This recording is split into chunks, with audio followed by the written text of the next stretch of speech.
ये कहानी मध्य प्रदेश के रीवा और सीधी जिले के बॉर्डर की है। इन दोनों जिलों के बीच में एक घाटी पड़ती है। इसको मोहनिया घाटी के नाम से जाना जाता है। यह एक बहुत ही सुनसान घाटी है। इस घाटी से होकर ही रीवा के लोग सीधी जाते हैं तथा सीधी के लोग रीवा आते हैं। इस घाटी को पार करने में 40 से 60 मिनट लगते हैं।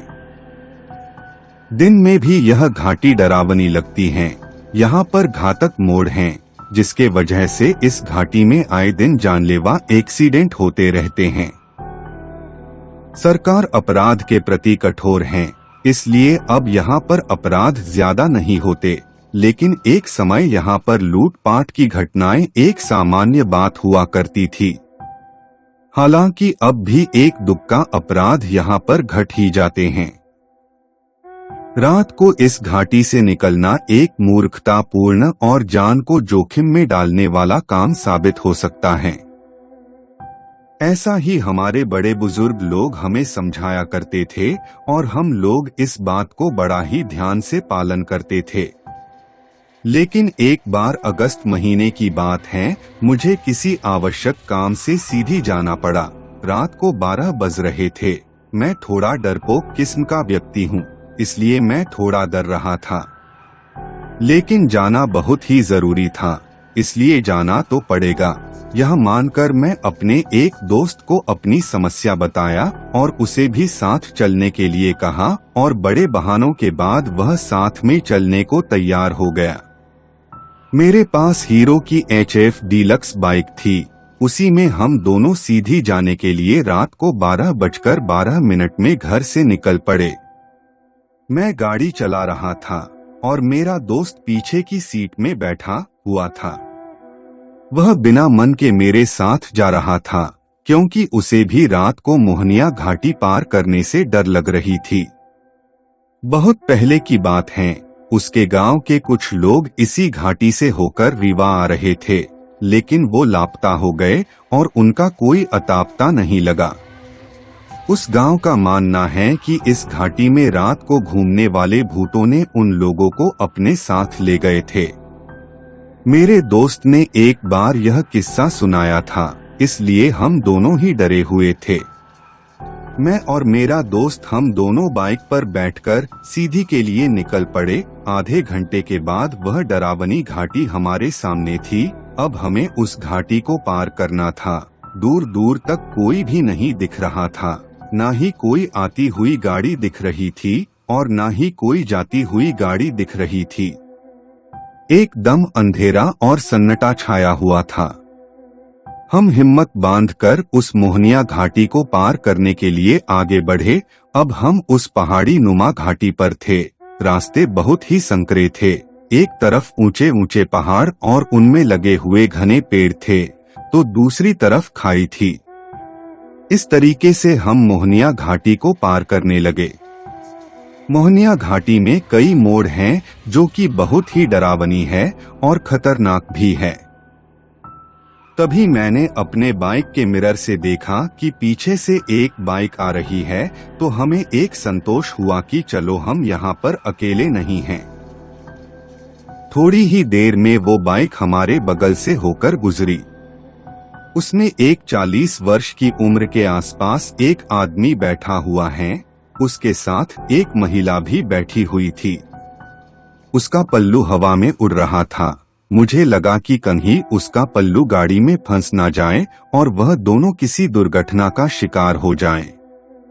इसलिए मैंने गाड़ी की रफ्तार बढ़ाई और उनकी बराबरी में आकर पीछे बैठी हुई महिला से कहा, बहन जी, आपका पल्लू हवा में उड़ रहा है, कहीं गाड़ी में ना फंस जाए, तो आप उसे संभाल लीजिए। ऐसा बोलकर मैं आगे बढ़ गया।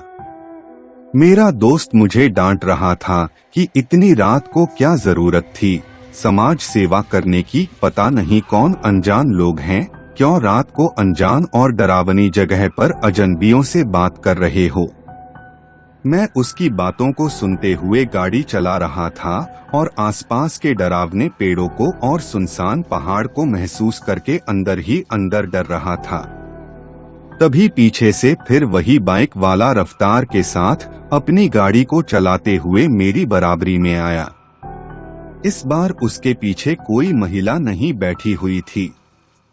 उस बाइक वाले के चेहरे में एक डर का भाव देखा जा सकता था और इधर मैं और मेरा दोस्त दोनों ही डर गए कि उस बाइक वाले के साथ वह महिला क्यों नहीं बैठी हुई है जो थोड़ी देर पहले उसके साथ थी।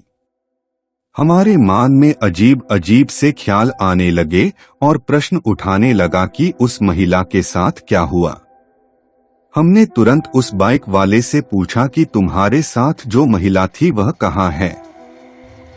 उस बाइक वाले ने भी हैरानी के साथ बोला कि मैं तो अकेले ही जा रहा था, मेरे साथ तो कोई भी नहीं था।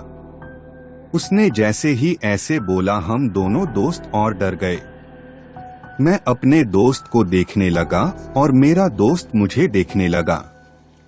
हम दोनों ने अपनी गाड़ी रोक ली और मैंने उस अनजान मोटरसाइकिल वाले से जोर देकर पूछा, तुम सही बोल रहे हो कि झूठ बोल रहे हो? उसने अपनी माँ की कसम खाते हुए कहा कि मैं अकेले ही सीधी की ओर जा रहा था। जब आपने पल्लू ठीक करने की बात कही तो मैं चौंक गया और इसलिए मैं आपसे पुष्टि करने के लिए आपके पास आया हूँ कि आपने मेरे साथ किसे देखा है। यह सुनकर मैं और मेरे दोस्त ने भी कसम खाते हुए उस बाइक वाले से कहा कि हमने तुम्हारी गाड़ी में पीछे बैठे हुए एक महिला को देखा था। अब हम तीनों डरे हुए थे।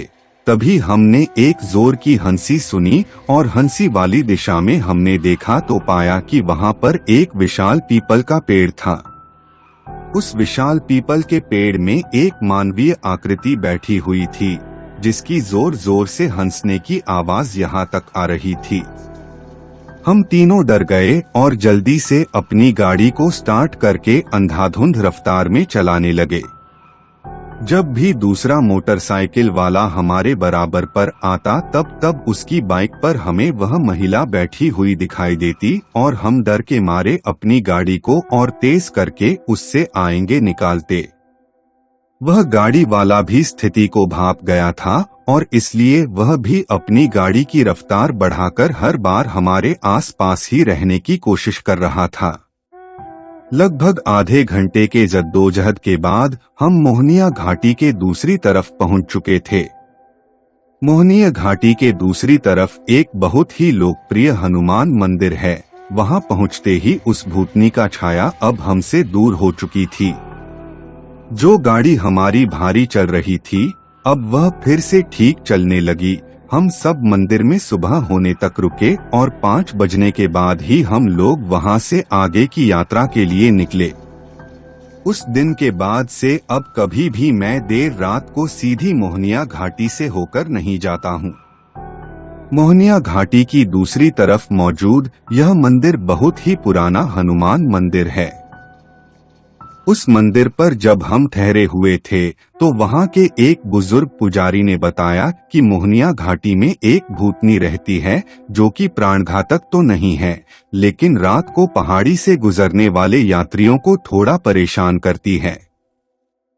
उन्होंने एक किस्सा भी बताया कि एक बार कोई व्यक्ति मोहनिया घाटी से सीधी की ओर से रीवा जा रहा था तो वह भूतनी उस गाड़ी को अपनी माया से बिगाड़ दिया करती थी, जिसके बाद वह गाड़ी वाला को पूरी घाटी को पार करने में 2 घंटे लग गए।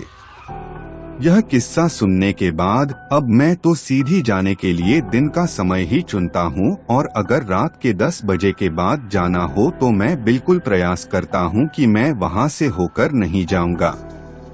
लेकिन कई बार ऐसी परिस्थितियां आ जाती हैं जब हमें मजबूरन जाना पड़ता है, जैसा कि मुझे एक बार फिर जाना पड़ा था तो मैं अपनी गाड़ी में हनुमान जी की एक फोटो ले लेता हूं और पहाड़ी पार करते हुए हनुमान चालीसा मन में पढ़ता रहता हूं तो मुझे किसी भी प्रकार से दोबारा से उस भूतनी को देखने का बुरा अवसर नहीं मिला।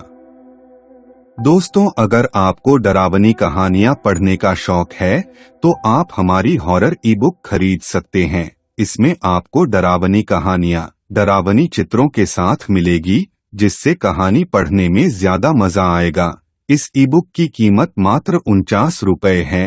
इसे खरीदने के लिए आप दिए गए व्हाट्सएप नंबर पर संपर्क करें।